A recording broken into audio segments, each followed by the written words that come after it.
വീടിൻ്റെ അടുത്തൊരു ഫേമസ് തട്ടുകട ഉണ്ടായിട്ട് അവിടെ പോകാത്തത് കൊണ്ട് തന്നെ രാത്രി എടുത്തൊരു പെട്ടെന്ന് തീരുമാനം കേട്ടോ അവിടെ പോയി ഫുഡ് കഴിക്കുക എന്നുള്ളത്. അങ്ങനെ ഞാനും ഏട്ടനും മുകേഷ് ഏട്ടനും അൽഫോൺസും പിള്ളേരൊക്കെ ആയിട്ട് പോയി. മുകേഷ് ഏട്ടൻ എന്ന് പറയുന്നത് ഏട്ടൻ്റെ ചേട്ടനാട്ടോ. അവിടുത്തെ സ്പെഷ്യൽ ഐറ്റം എന്താണെന്ന് വെച്ച് കഴിഞ്ഞാൽ പാൽക്കപ്പയും ബീഫും ആണ്.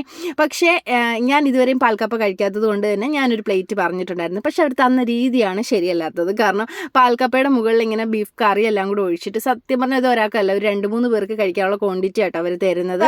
സെപ്പറേറ്റ് തന്നിരുന്നുണ്ടായിരുന്നെങ്കിൽ എല്ലാവർക്കും കുറേശ്ശെ കഴിക്കാമായിരുന്നു. ഇതിപ്പോൾ ഇങ്ങനെ മൊത്തത്തിൽ തന്നതുകൊണ്ട് തന്നെ സത്യം പറഞ്ഞാൽ കുറച്ച് കഴിച്ചപ്പോഴും മടുപ്പായിപ്പോയി കേട്ടോ. പിന്നെ ഏട്ടൻ നല്ല ചൂട് പുട്ടും ബീഫ് ഫ്രൈയും ബീഫ് റോസ്റ്റ് മേടിച്ചു. അപ്പോൾ അതിൽ നിന്ന് ഞാൻ കുറച്ചെടുത്ത് കഴിച്ചു. അൽഫോൺസ് നൂലപ്പവും ചിക്കൻ കറിയും മേടിച്ചു. മുകേഷ് ഏട്ടൻ നല്ല ചൂട് പുട്ടും ബീഫ് റോസ്റ്റും കേട്ടോ മേടിച്ചത്.